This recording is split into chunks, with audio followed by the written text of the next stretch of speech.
Hello and welcome to the Recursion Cafe, where we play games from the discard pile. In today's game of Unmatched, we have Sunzida on the left and myself on the right. Sunzida is playing Dr. Jill Trent, who is a 2-move fighter melee with 13 health, who has a psychic called Daisy, who has 6 health. At the start of her turn, she can activate one of her gadgets, and whenever Jill attacks, then she can activate that gadget's effect.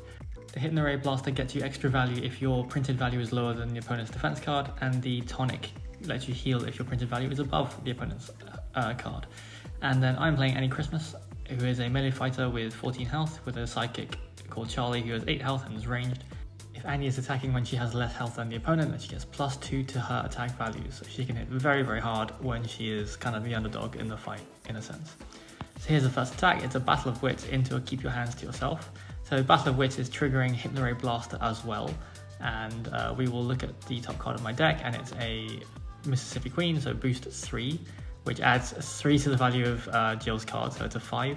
And then we look at the top card of both of our decks, and it's a Mississippi Queen versus a Utility Belt. Jill's boost value is not higher than mine, so the effect does not trigger, but it still punches through for 2 damage in total. Otherwise it would have been 2 damage plus 3 more damage due to Battle of Wits, and that's pretty rough. So I'll respond with a Lagniappe into a Status Diffuser. I could take the extra damage, but the value doesn't increase even though my health is lower because of Status Diffuser. It's still 2 damage through, so I'm not terribly upset. And I'm thinking whether or not to take damage to draw cards, but I think I decide not to. It's still pretty early on in the game. So we'll swing again, may as well while we're there, and it's another Lagniappe into an Insightful Deduction. So this time, I believe I do take 2 damage myself immediately, to go below Jill's health, so it becomes a 7 into a 3, so it's 4 damage through to Jill. But Insightful Deduction will mean that Sunzida can look at the top 3 cards of my deck and put 1 to the bottom. So pretty decent exchange, and it means I get 2 card draw as well, which is pretty handy. So they're all three versatile cards, and one of them is a heal card, while also being a versatile 4 as opposed to a versatile 1. So yeah, rightly so that goes to the bottom, which means the next 2 cards in my deck are versatile 1s. So here is a Energizing Spray into a Keep Your Hands to Yourself. 2 damage goes through and Jill will gain an action, but I get to move each fighter in the combat up to 2 spaces, so I can put some distance between us, which is quite nice. Being able to move both fighters in the combat is pretty strong, and so far in the game's history I haven't seen too much of that. So here's Helpful Assistant, shuffle 3 Dr. Jill Trent cards back from the discard pile into the deck, and then draw a card. I believe Sunzida only has 2 at the time, but it's still good value, good recursion, and you get an action afterwards, so you don't feel so bad about going down a card to do that. It's interesting doing it so early. I think I probably would have waited until my deck was a bit thinner, but Sunzida has more experience with Jill Trent than I do, so I'm sure that was a good reason. So far we're both on 8 health already, and it's not been that long into the game, but we've both hit each other really hard, and now we've backed off, and I think we're just drawing up mostly. Here is a boost using one of the aforementioned 1 versatile cards. It's a boost 3, so it gets me quite far. Then I'll play Captain's Orders. So I will move into an empty space and then place another friendly fighter, which in a 2v2 could be an ally, but this time it's Charlie. I'll gain an action, and I'll play a few more Pels, dealing 2 damage to both of Sunzida's fighters.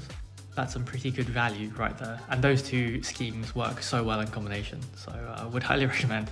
So that puts Jill down to 6 and Daisy down to 4, so I'm feeling pretty good about that. Jill is attacking, and it's a Hit and Array Blaster, so I'm expecting a low value, I think, so I kind of want to defend with a low value, but that could be a trick. It's a Battle of Wits in the end, so we reveal the top card of both of our decks, and my boost value is equal to Jill's, so the effect does not trigger, and because we're equal values, the Hit and Array Blaster does not trigger. So yeah, Jill Trent can play some really weird mind games there, where you think she's swinging low and she might swing high and all this sort of stuff, so very tricksy fighter. And here we have a Gyroscopic Jetpack into a Better Together. We both got our triggers, so both of my fighters are able to heal 1 health because they're next to each other, and Sunzida can leave with her jetpack and get some distance. She's leaving Daisy there, but Daisy I feel like is not the highest priority target, and I decided to just maneuver into a corner and get some more cards in hand, because yeah, we've just been like skirmishing each other for a bit.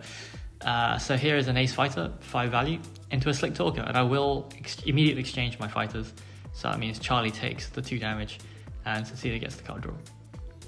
I feel like there wasn't a need to take damage there, even though Annie kind of likes taking damage a little bit. But in the end, Charlie took it, and so he's going to respond with a bottom dealing. He'll reveal a Better Together, the one that was put to the bottom of my deck earlier, with the Insightful Deduction. So we will put that at the top, and then Insightful Deduction will look at the top 3 cards again and put one to the bottom. So it's a Better Together, a Mississippi Queen, and another few more pearls. It looks like Sunzida put a Mississippi Queen to the bottom, so trying to make sure I don't draw defense. Although there were some versatiles in there, so I'm not feeling too cut off about it. So we'll maneuver, and Daisy will also step back and be a helpful assistant and shuffle some more Jill Trent cards back into the deck. I think at this point Sunzida realizes she miscounted again, and there are only 2 Jill Trent cards in the discard pile, but again, easy mistake to make, especially with newer fighters. I think they also have a bunch of any cards, so again, it's just simple to mistake them. So we'll maneuver and we'll kind of shimmy across the top side of the map, and I gradually get closer. Charlie's up in front, which is interesting. Him having 8 health to start with is really nice, just because it allows you to buffer and take a few hits and not feel too bad about it. So Jill Trent will maneuver in, Daisy will take a step back, and there'll be an attack with Hypno Blaster, and it's a laser pen into a Striking Beauty. So crucially, I ducked under the Hypno Blaster. We'll both deal auto damage to each other, and I will take 1 more damage for the combat values. I will say it's a very weird ability to play around, the Hypno Blaster and the Tonic, but it's pretty interesting, and it keeps you on your toes, and keeps you wanting cards in hand to have those options. So Annie's going to swing back. We're at 7 health to 5. Oh, it's Charlie. Charlie's swinging back. Sorry, my apologies. And it's a diffuser, which doesn't do anything, and so Charlie just gets to draw 2 cards. That's pretty handy. And again, having a ranged sidekick, we know that's always good, especially with a bruiser of a main character, kind of like Luke Cage and Misty Knight. So currently I am at 7 health to 5, which means even a Lagniappe, like the last one in my deck I think, will not put me under. Instead, it's quite a pair into a utility belt, and I will reveal 2 of Better Together from my hand to cancel the ability of utility belt. Utility belt doing a good job of doing what it says on the card, because it offers you a lot of options there. But having basically a cancel for free, more or less, once you have the card in hand, is quite nice. It gives your opponent some information, but I think information Sunzida already had anyway. So here is a Courier handed into a Keep Your Hands to yourself. This means the Hypno Blaster does trigger, and I reveal quite a pair, so even with that, it's only a 3 into a 3. That's fine by me. I think I'd have to discard a card, but my defense will allow me to move both fighters in the combat. So we'll move Jill up and we'll move myself in. I wonder why. It puts me right next to both fighters with my whole turn up ahead. And so we will discard a Lagniappe, which is interesting, but we'll play a few more pearls, which is 4 auto damage, so I think that's absolutely fine. And we'll maneuver. I don't think I have that many cards in hand at this point, so discarding the Lagniappe, I mean, it's brutal, but I think at this point I'm also going to be up on health anyway, so I don't really want to be damaging myself, especially if we come down to lower health totals. Here's an Energizing Spray into quite a pair. I will reveal 2 more cards to cancel the additional action, but I do take 2 damage, and that's not nothing.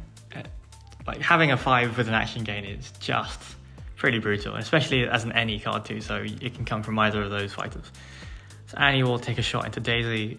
I'm not sure why. I feel like I should be going after Jill at this point, but it's a full versatile into a full versatile, and we both get our effects. So I get the heal off, and Daisy gets to leave with a jetpack. And again, it's a pretty alright trade for both of us there.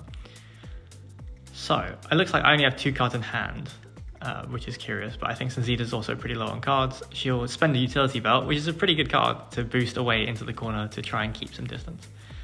So we'll just gradually maneuver and try and put some pressure on and pin into a corner. Sunzida will take the fight, step up and attack Annie. Annie's on, looks like 6 health, so I don't know, a big hit followed by another one could be pretty detrimental. It's a Battle of Wits into a Better Together, which means the Hypno Blaster will trigger. I will reveal a Captain's Orders, which means it's still 4, and so no damage taken there. And then the Battle of Wits will trigger, and we are dead even, so no additional damage there. Yeah, Battle of Wits, it can be such a blowout, but it's pretty swingy and sometimes it just doesn't work, unfortunately. But it's interesting in combination with all of Jill's effects. So Annie will swing back, and Charlie will swing back, and it's a bottom dealing into an indestructible cloth. I reveal a Mississippi Queen, which actually does punch over the 5 defense. So manages to do 1 damage from downtown there. Nice one, Charlie. And then I will put it to the top of my deck because we're still on 7 health, it's pretty reasonable, but having just a strong defense card that you can't die to is pretty good. So here's another swing. It's better together into utility belt, so Jill takes damage, recovers her health, and I will get my heal as well. Charlie's back up to full, and Annie's up to 8. So yeah, really, really consistent, resilient deck with Annie Christmas. So some more maneuvering, and again we're so low on cards, both of us, so we're just like, all right, ceasefire, everyone just pick up some cards and wait for the opportune time to strike.